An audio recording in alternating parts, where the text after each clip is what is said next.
Janakalyan party দিয়েছি ভাই আমরা।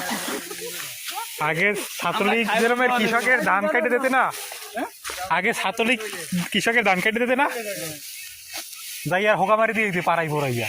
আমি এক বক বললাম মগো পাশে এক বক উল্টা মানে ঠোকা সাইমন যায় একখানে রাখছি দিছি আবার। এই যে পাবলিক এই দেখবি এই হাইহু তো সরিয়া 2 মিনিট পর শেষ। হাতের মুড়ে আয় না ধান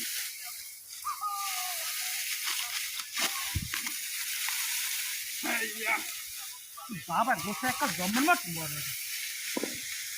ওর হবে একটা কেন ওরা ওরা থেকে বল দিয়ে দেব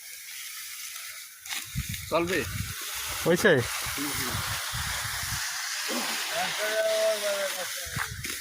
ধান কাটারে বেশি